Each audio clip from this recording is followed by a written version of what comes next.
Selamat datang di Makoko, kota terapung yang penuh dengan cerita yang mencengangkan.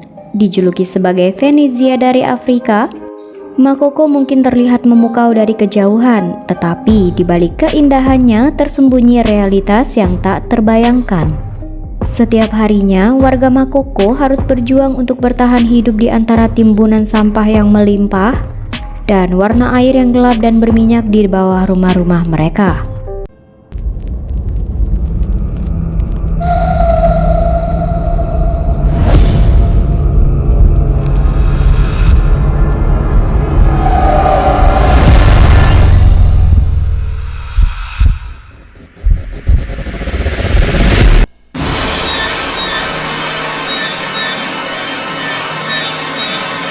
Air bersih yang sulit didapatkan juga menjadi tantangan yang nyata, di mana warga harus membeli air dengan harga mahal dari pedagang, karena pemerintah tidak menyediakan akses air gratis untuk pemukiman ilegal ini.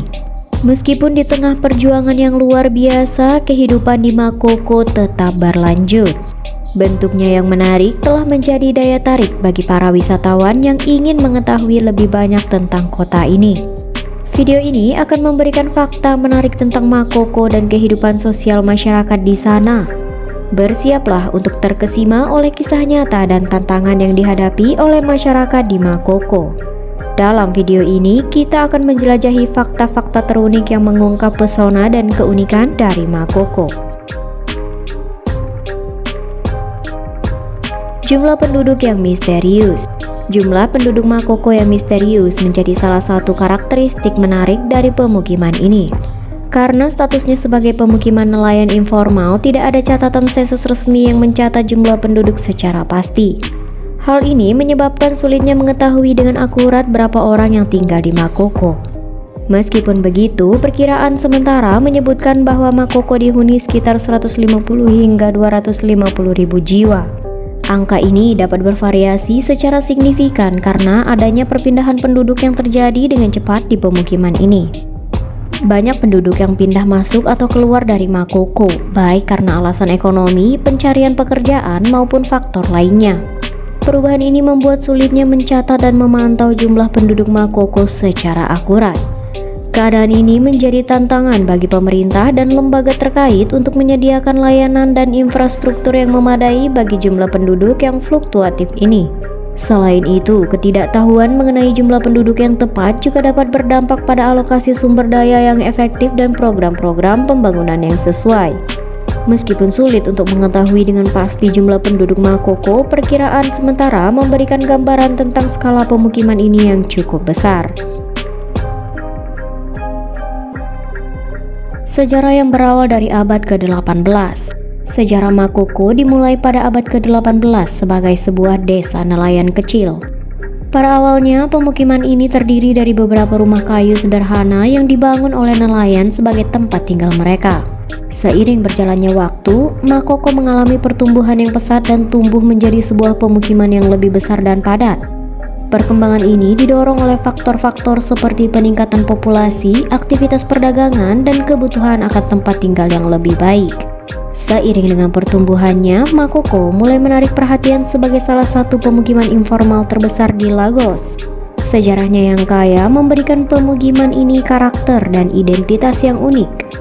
Desa nelayan kecil yang berkembang menjadi pemukiman padat penduduk ini memiliki daya tarik tersendiri karena warisan budaya dan tradisi yang terpelihara. Keberadaan Makoko yang mengakar dalam sejarah juga mencerminkan keberanian dan ketahanan penduduknya dalam menghadapi tantangan dan membangun kehidupan mereka di tengah keterbatasan. Sejarah Makoko menjadi bagian penting dari identitas pemukiman ini dan memberikan wawasan tentang bagaimana komunitas tersebut telah berkembang dan bertahan selama bertahun-tahun. Terbuai kisah epik pemukiman terapung yang mencengangkan. Selama ini, kabar yang tersiar adalah salah satu ciri khas yang paling mencolok dari Makoko adalah rumah-rumah terapung yang dibangun di atas air. Penduduk Makoko menggunakan kayu sebagai bahan utama konstruksi rumah mereka. Kayu-kayu tersebut dikumpulkan dari hutan terdekat atau dari pohon-pohon yang tumbuh di sekitar pemukiman, Selain kayu, penduduk juga menggunakan bahan daur ulang seperti drum plastik atau bahan bangunan bekas untuk membangun dan memperkuat rumah-rumah mereka. Konstruksi rumah terapung ini dilakukan dengan hati-hati dan keahlian yang tinggi untuk memastikan kestabilan dan daya tahan di atas air. Rumah-rumah terapung di Makoko memiliki daya tarik estetika yang menakjubkan. Pemandangan rumah-rumah yang membentang di atas air menciptakan panorama yang indah dan unik. Keindahan dan keunikan pemukiman terapung ini telah menarik perhatian wisatawan dan fotografer dari berbagai belahan dunia. Makoko menjadi destinasi yang menarik bagi mereka yang ingin mengenal budaya lokal dan menyaksikan kehidupan sehari-hari di atas air. Pemukiman terapung Makoko telah menjadi simbol daya ketahanan dan kreativitas manusia dalam mengadaptasi diri dengan lingkungan mereka yang unik. Dikenal sebagai pemukiman ilegal, permasalahan di Makoko semakin rumit dengan status hukum kota ini yang dianggap sebagai pemukiman ilegal oleh pemerintah. Akibatnya, warga Makoko tidak dapat memperoleh akses kepada layanan dasar seperti air bersih, listrik, dan infrastruktur umum lainnya. Kehidupan mereka terus-menerus terancam oleh ancaman evakuasi paksa dan penghancuran rumah mereka.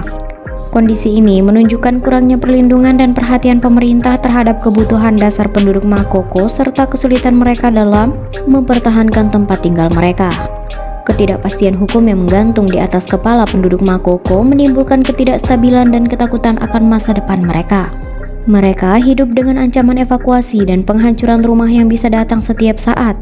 Kehilangan tempat tinggal mereka bukan hanya berarti kehilangan tempat berlindung, tetapi juga kehilangan komunitas dan sumber penghidupan yang telah mereka bangun selama bertahun-tahun. Perlindungan hukum yang tidak memadai bagi warga Makoko mengakibatkan ketidakstabilan dan perasaan tidak aman dalam kehidupan sehari-hari mereka. Venezia dari Afrika. Makoko, sebuah kota terapung di Lagos, Nigeria, mempunyai reputasi sebagai Venezia dari Afrika.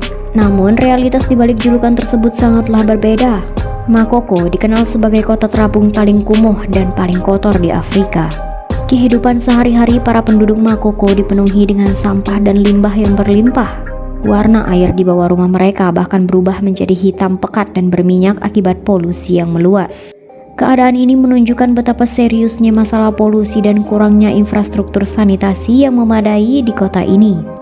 Para warga Makoko harus bertahan hidup dalam kondisi yang sulit dan berjuang melawan lingkungan yang tidak sehat serta polusi yang membahayakan kesehatan mereka.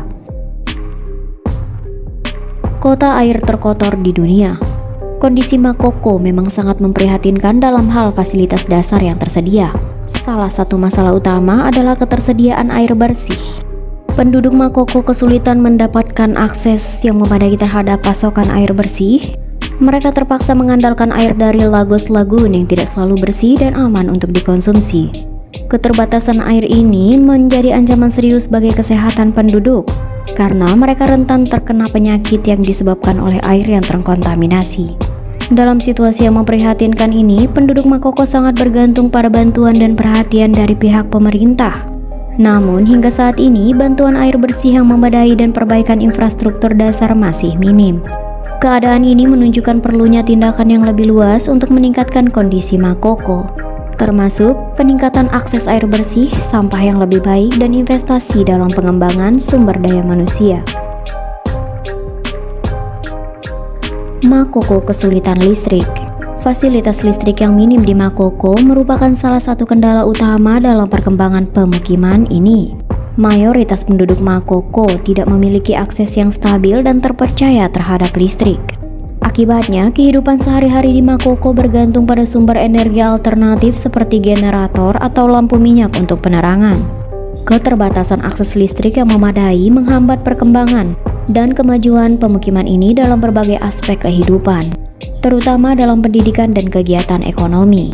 Kurangnya listrik yang stabil berdampak pada akses pendidikan di Makoko. Keterbatasan penerangan mempersulit anak-anak dalam belajar di rumah pada malam hari. Selain itu, fasilitas pendidikan seperti sekolah-sekolah juga kesulitan untuk menyediakan lingkungan belajar yang optimal tanpa sumber listrik yang memadai. Hal ini berdampak negatif pada tingkat partisipasi dan kualitas pendidikan di Makoko. Selain itu, kegiatan ekonomi juga terhambat karena keterbatasan akses listrik yang memadai. Bisnis dan usaha kecil di Makoko kesulitan dalam menjalankan operasional mereka, termasuk penyimpanan dan pengolahan produk, serta akses ke teknologi modern yang bergantung pada listrik. Tingkat kelahiran tinggi dan buta huruf parah. Tingkat kelahiran yang tinggi di Makoko berdampak pada pertumbuhan populasi yang cepat di pemukiman ini. Dengan tingkat kelahiran yang tinggi, jumlah penduduk terus bertambah yang pada gilirannya meningkatkan tekanan pada sumber daya yang terbatas dan fasilitas yang minim di Makoko. Tingkat kelahiran yang tinggi juga mencerminkan kurangnya akses dan pengetahuan tentang kontrasepsi dan perencanaan keluarga di antara penduduk Makoko. Faktor-faktor sosial dan budaya serta kurangnya pendidikan formal dapat mempengaruhi kesadaran dan pemahaman mengenai isu-isu kesehatan reproduksi termasuk pengendalian kelahiran. Selain itu, sebagian besar penduduk Makoko menghadapi tantangan buta huruf. Statistik menunjukkan bahwa 5 dari setiap 20 orang di bawah 30 tahun di Makoko adalah buta huruf. Tingkat buta huruf yang tinggi ini dapat disebabkan oleh kurangnya akses terhadap pendidikan yang berkualitas dan kurangnya fasilitas pendidikan yang memadai di daerah ini. Dampaknya adalah keterbatasan peluang ekonomi dan kesempatan yang tersedia bagi individu yang buta huruf, serta kurangnya pengetahuan dan keterampilan yang dapat meningkatkan kualitas hidup mereka. Upaya yang diperlukan untuk mengatasi tingkat kelahiran yang tinggi dan tingkat buta huruf yang signifikan di Makoko termasuk peningkatan akses terhadap pendidikan formal dan program-program literasi yang mendukung pendidikan masyarakat. Di mana-mana terlihat tinja mengapung. Di Makoko, jamban komunal digunakan bersama oleh sekitar 15 rumah tangga.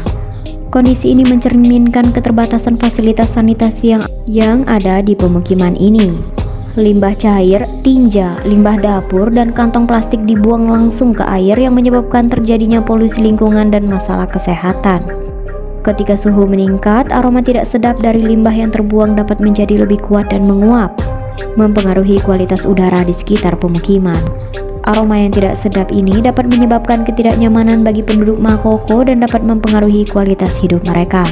Selain itu, kondisi sanitasi yang buruk di Makoko juga dapat meningkatkan resiko penyakit. Limbah yang dibuang langsung ke air dapat menciptakan lingkungan yang subur bagi bakteri, virus, dan patogen lainnya. Kontaminasi air minum dan paparan terhadap limbah yang tercemar dapat menyebabkan penyakit infeksi saluran pencernaan, penyakit kulit, penyakit pernafasan, dan penyakit lainnya. Airnya penuh dengan sampah rumah tangga, termasuk jarum suntik dan tinja manusia. Bau ikan busuk yang tak tertahankan tercium di udara. Pengusiran penduduk Makoko. Pada bulan Juli 2012, lebih dari 200 orang menjadi pengungsi karena pemerintah mengeluarkan perintah penghancuran terhadap pemukiman pinggir air Makoko. Pemberitahuan selama 72 jam diberikan kepada penduduk yang menyatakan bahwa pemukiman tersebut menjadi sumber keberisikan lingkungan, resiko keamanan, serta menghambat penggunaan ekonomi dan pemanfaatan tepi air. Polisi dan staf pemerintah negara tiba dengan menggunakan parang untuk memotong tiang kayu rumah-rumah kayu di atas air. Pada saat itu tidak ada akomodasi alternatif yang ditawarkan kepada penduduk. Penghancuran tersebut akhirnya dihentikan pada tanggal 21 Juli 2012 setelah berlangsung selama 5 hari. Namun, selama proses tersebut, seorang pemimpin komunitas ditembak oleh seorang polisi. Kejadian ini menunjukkan betapa rentannya kondisi pemukiman di Makoko dan kurangnya perlindungan bagi penduduknya. Para pengungsi tidak memiliki tempat tinggal yang layak setelah pemukiman mereka dihancurkan dan mereka terpaksa mencari perlindungan di tempat-tempat yang tidak memadai, seperti gudang ikan. Penghancuran tersebut juga meninggalkan trauma dan ketidakpastian bagi penduduk yang telah kehilangan tempat tinggal mereka. Hal ini memperlihatkan perlunya perlindungan dan perhatian yang lebih besar terhadap masyarakat yang tinggal di pemukiman kumuh seperti Makoko, serta perlunya upaya untuk menyediakan alternatif yang lebih baik bagi mereka yang terkena dampak penghancuran tersebut.